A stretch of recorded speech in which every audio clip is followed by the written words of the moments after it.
Hello, I'm Fia and I'm 26 years old. I had a very hard life growing up. My dad did not make it any easier for me, and in fact was the source of all the troubles I had. But recently karma came back to him so hard I can't help but laugh. So allow me to share my story with you. Everything began with my mom passing away. Before that, we were your normal, average American family. My dad, Hector, doted on my older brother, Sean, a little more, but he never really played favorites. But after my mom passed away when I was 12 and my brother was 18, things took a bad turn, to say the very least. Suddenly, my dad was always picking on me. Not for any other reason, but because Sean didn't like it. I had to do everything in a manner that would not upset Sean, or I would get grounded. Dad would never say a word against Sean if he did something bad. In fact, he'd find a way to somehow blame that on me. As I grew older, my dad began making me do all the household chores. Keep in mind that he never once asked Sean to do it. He'd let Sean do whatever he wanted, and God forbid Sean did something himself, because if he did, Dad would get mad at me for making Sean work so hard. When I turned 15, Dad had me find a job because he was apparently tired of paying for me. However, of course, he was never tired of paying for any of Sean's things. Hell, he never even asked Sean to get a job, even though he was a grown adult by this point. I kept my mouth shut and found myself a job. However, I could barely keep or use any money that I had left over because Sean would ask me to give it to him. If I said no, Dad would get upset with me and threaten to take all of my money. So, by this point, not only was I studying in school, but I was also juggling work and household chores. I was exhausted, and it was beginning to show in the way that I was constantly falling sick. Dad never cared enough about it, except, and I vividly remember this, when one day he got my report card. "I got your report card." "Oh, that's good. How did I do?" "Care to explain why you got a B in history?"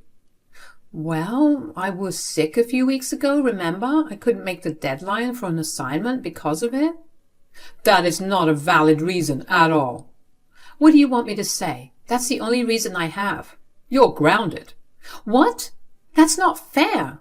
"What's not fair is me working my head off to give you a good education and you not delivering good results." "That's not true at all. A B is hardly a bad grade. Besides, Sean never brought home grades that were anything above a C. You never grounded him." "He's different." "I know, and you show that to me every single day. You let Sean get away with a lot because he's your favorite. If I did even a quarter of the things Sean did, you'd ground me for life." "Maybe you'd be my favorite if you actually showed me that you had something to favor." "Excuse me? I did everything around this house while studying and working. Sean does nothing but play his stupid video games all day long. You're being very mean." "You don't get to talk to me like that. You're doing what you have to do. Your brother is going through a rough time, and it's disgusting that you're putting him down for it." "Sean got fired from his job for stealing. How is he going through a rough time?" "I have not raised you to go against your family like this. If I hear another word against Sean, I will ground you for 2 more weeks. "I wish Mom was here. She'd definitely give you hell for how you're treating me." I stormed over to my room with tears in my eyes. I had never said a word against Dad before, when he used to be hypocritical. But that day, I just snapped and talked back to him. I mean, what was it going to matter anyway? I was grounded, so I might as well let him know about how I felt. After that, I would just talk back to my dad and Sean. I was beginning to see that ever since I started talking back, they backed off a little. That didn't mean that they stopped yelling at me. Sean realized that if he just complained to my dad instead of talking to me, I'd get punished. So that's what he started doing. I'd have no idea if I did something wrong until Dad came back home from work. He got to a point where I was constantly anxious and tried my best to stay out of Sean's way. But that did not end well. It was a week before my finals when I got kicked out. That day I informed Dad that I would be spending my day studying at the library. Dad barely bothered, so I went. And when I came back, Dad was very angry. "Where were you?" At the library. I was studying for my finals. I told you this." "No, you didn't." "Right before I left for school, I dropped by your room to tell you that. You were on your phone at that time, and you replied with, 'Whatever.' I don't talk like that." "Dad, I'm really tired. Can I please just go to bed?" "No. Do you know what you've done?" "Huh? No." "I had my big interview today." "Oh yeah? How was it?" "I couldn't go because of you." "Because of me? How did you draw that conclusion?" "I asked you to wash my blazer and work pants, and today I found them at the bottom of the laundry pile, and they smelled so bad. No amount of deodorant or perfume took away that smell." "Which meant that he couldn't go for his interview." "First of all, I asked you to give me the clothes you wanted to get washed for weeks. You never gave them to me.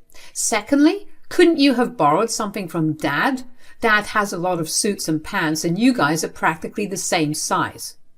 "We didn't ask for your nonsense solutions right now. This is about you being irresponsible. So what if Sean didn't give you the blazer? Couldn't you have gone into his room and taken it?" "The last time I did that, he got mad at me, and then you yelled at me for violating his privacy." "What was I supposed to do, huh?" "You just always have a convenient excuse, don't you? You need to pay up for the job you cost me." "What do you mean? I didn't do anything."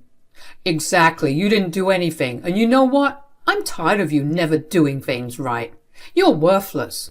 You've done nothing but make things worse for us." "What?" "I don't want you living with us anymore. I want you out, first thing in the morning." "But I've nowhere to go. I have no money. You can't kick me out." "Well, tough. You should have thought about that before ruining your brother's future." "You can't blame me for his mistakes. You can't keep taking his side forever." "When will you learn that I'm not taking sides? All I'm seeing is you being jealous of your brother, and so you're sabotaging him. And that is not something I'm okay with. I told you before that family comes first, and what you did today showed me that you don't believe that." "If family come first, then you wouldn't be kicking your teenage daughter out of the house for something she did not do." "That is enough. Now go to your room. I don't want to see your face anymore." I couldn't believe what I was hearing. Dad was kicking me out, all because I didn't wash Sean's clothes. I had no money to my name whatsoever. In fact, what little money I had left over from my last pay, Sean took it from me just the previous day. I went up to my room and just sobbed. I felt like crap because I did everything I could to please both of them, and the one time I was in the right, Dad called me worthless and resorted to throwing me out. The thought of being homeless began to make me panic. My mind went to a lot of dark places very fast. I could barely breathe. But I somehow remembered my Aunt Vivian. She was the only person who actually understood me. Vivian is my dad's younger sister, and she lived half an hour away from us, and she was my rock after my mom died. She hated the way that my dad and brother treated me, and so she would help me out in any way she could. She would let me stay over at her place for 1 week a month just to give me a break from the toxic environment of my home. Of course, I would come back home to an absolute mess that I would be required to clean by the end of the day, but that was worth the mental break I got when I went away. I'm so grateful that I managed to remember her in my moment of panic, because if I didn't, I think I would have made some pretty bad decisions at that point. I called her and told her everything that had happened through sobs, and she was appalled at my dad. But she told me that she would take care of me. She told me that I was more than welcome to live with her if I wanted, and I took her up on that offer. I actually slept really well for the first time in a long while because I was happy that I was going to be away from my dad and brother. The next morning, Aunt Vivian showed up at the door while I was packing my things. Dad answered the door. "Vivian, what are you doing here?" "You're throwing Thea out?" "Ugh, what sob story did she tell you? You have no idea how she messed up this time." "I think I do. You're throwing her out because she didn't wash Sean's clothes for his interview. Yeah, can you believe it? That girl does nothing all day, and when we ask her to do one thing, she either never does it or she messes it up. I'm tired of it. Sean's also been so upset about it that he's locked himself up in his room. What do you mean that they don't do anything? That girl is working herself to the bone because of you. I bet that's one of the many lies she's fed you. Look, this is not your place to interfere. No, it is my place. That is my niece. You were not the one who had to calm her down last night, and she never told me about anything. I see it. I see the way that you coddle Sean and barely even look at Fia. I see the way you spoil Sean with everything he wants while you make the work so hard for everything she does. So, she's going to need these skills in the future. Might as well start learning them early on. So, Sean doesn't need these skills? He does, but he already knows them. Are you sure? Because your grown son couldn't do the laundry himself when he does nothing all day. I'll bet that he purposely missed that interview because he'd much rather mooch off of you for the rest of his life than work. He used Fia as the scapegoat so you wouldn't get upset with him. How are you not seeing any of this? Listen, I know that Fia's your favorite, but that does not mean that you get to talk bad about Sean. You can believe whatever you want, but you don't live with us, and you have no idea how things work on the inside. If you're done yelling at me for nothing, you can leave. No, I'm here for Fia. What do you mean? She's going to live with me from here on. At least I'll be able to give her a better life than whatever you've been giving her. Ha! Good luck with that one. Don't come crying to me when you want her off your hands, because I'm not taking her back in. You are a horrible father, and even more of a horrible man. Sean will screw you over one day, and then you'll realize how much you wronged Fia, and you'll feel sorry. Don't ever think that Fia will forgive you for it. Sean could never do anything wrong to me, and I'll live without Fia's forgiveness. Get her out as soon as you can and let yourselves out. Dad turned around and walked back into the house. He and Aunt Vivian were having this conversation by the front door, and I was walking down the stairs at that point. So I heard the entire thing. I felt like a dagger went through my heart when my dad said all those mean things about me. Not only did he completely undermine all the hard work I did, but he also believed that Aunt Vivian would want to abandon me. Aunt Vivian noticed me, and her anger softened. I walked over to her and she hugged me tightly. She silently took me back to her place where she sat me down and assured me that she would never abandon me.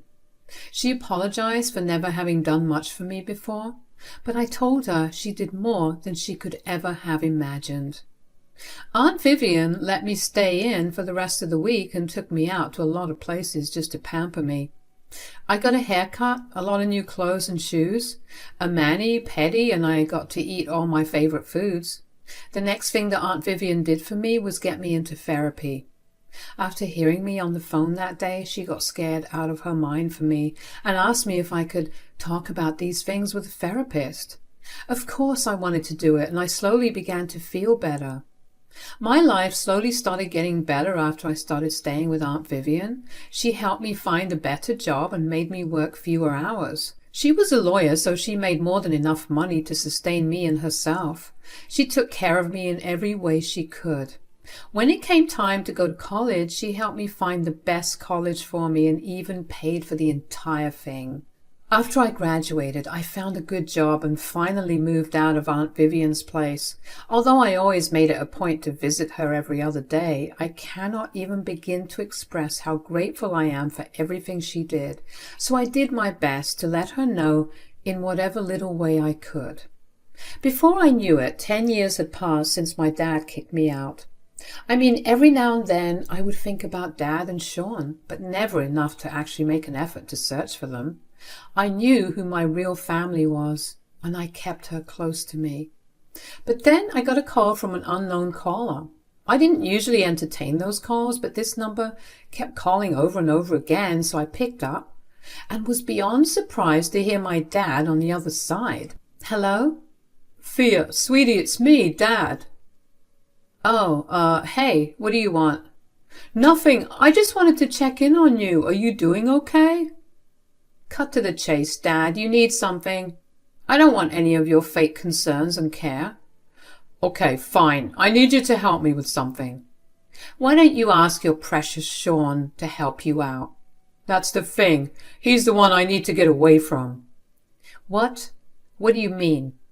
Please save me from your devil brother. I never knew that he was this bad. What are you going on about? After you left? You mean after you kicked me out? Fine, after I kicked you out. Sean became so much worse. He got harder and harder to be around because he would constantly lose his temper at the smallest things. Without you to take the fall, I was on the receiving end of it. At least you acknowledged that I was being treated badly by Sean. And then things got even worse. He got into some really bad company. I don't even know how. All I knew was that his friends were constantly over and they would sit in the basement for hours at a time. I don't see how that's a bad thing. Turns out they were doing drugs in there, like the very hard kind. Oh, wow. The thing is, somebody ratted out Sean's dealer and the police are looking into everyone who purchased from the dealer. Sean used my card several times to make transactions, and now I may become a suspect. And you expect me to help you out? How? I can't say anything to the police. Well, I told Sean that he had to take the fall if anything happened, and he refuses to do it. He told me that he'd do anything to not go to prison, even if that meant purposely throwing me under the bus. I'm not surprised. You know you enabled this behavior in him, and now it's come back to bite you in the worst way possible. I know. I was a horrible dad. I just need you to give me some money so I can get away from here. Turns out Sean used up all my money to fund his addiction. I have absolutely nothing to my name except for this house. You have to help me get out of here, please.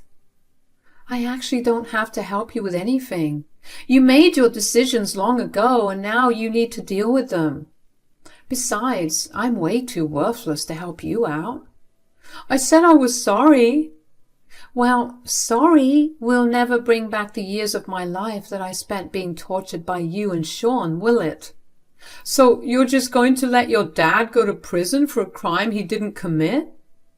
You may not have committed the crime, but you definitely were involved in it. You taught Sean that you'd always let him get away with anything. You'd punish anyone but him for his wrongs.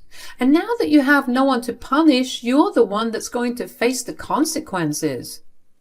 I can't believe that you're turning your back on me when I most need it. You did the same to me. You told Aunt Vivian that you could live without my forgiveness, right? Then live by it. I don't owe you anything. You need to deal with the consequences of your horrible actions. I wish you nothing but luck. Never contact me again. Bye. I hung up on my dad after that and blocked his number. My hands were shaking. I couldn't believe what Dad told me. I mean, was there a chance that Dad was only making the entire thing up because Sean must have just been stealing from him and he needed a crazy enough excuse for me to send him money? Yeah, but Dad sounded so distressed over the phone that I couldn't help but think that whatever he was saying was true. I also didn't like how he involved me in his issue now. If the police did want to find him, I'd be on his contact list and I will be involved. I was happy not knowing where he was for the last 10 years, and even if I did get curious every once in a while about how he was doing, I never wanted him to reach out to me like this. The first thing I did after I spoke to Dad was go over to Aunt Vivian's and tell her what had happened. She was furious with Dad for not involving me in things and assured me that nothing bad would happen to me. She told me that if I ever get questioned, I need to ask her before answering anything, and also to never try to contact my dad in any way. I wasn't planning on that anyway, because I wanted nothing to do with that man. For the next few days, I was racked with anxiety and paranoia. And then the police did eventually come to see me. Thankfully, Aunt Vivian decided to stay with me for a few weeks just in case something happened, so she was there with me. They told me that they had pulled out my dad's call records and that I was the second last person he talked to before he ran away. I told them in full detail about what the conversation was and also explained my history with him. The police got whatever they wanted out of me, thanked me, and left. I don't know where my dad secured the money he needed from, but truthfully, I didn't care. I was angry that, yet again, even after 10 years of no contact, Dad still managed to mess up my life. I was just glad that things were finally catching up to him and he was finally being taught a lesson. I don't know what happened to Dad, but I do know that Sean ended up getting arrested. He, too, called me crying, but I ended that conversation way quicker than I did with Dad. They proved themselves to be selfish men all over again, and I was prepared to leave them behind in the past. I'm still reeling from what had happened with Sean and my dad. I mean, I expected things to be bad for them, but never this bad. It took a while for me to be able to think of anything. But that, especially because there would be times when I felt guilty for not helping Dad out. But then I'd remind myself that he had no issue throwing his 16-year-old daughter out because she didn't satisfy his son's wants. That was enough to vanish the guilt. I've learned to put everything that happened in the past, especially because now I have the closure I always needed. I'm moving on to better things, and life has been treating me really well. I look forward to whatever else life has to throw my way. Thanks for listening.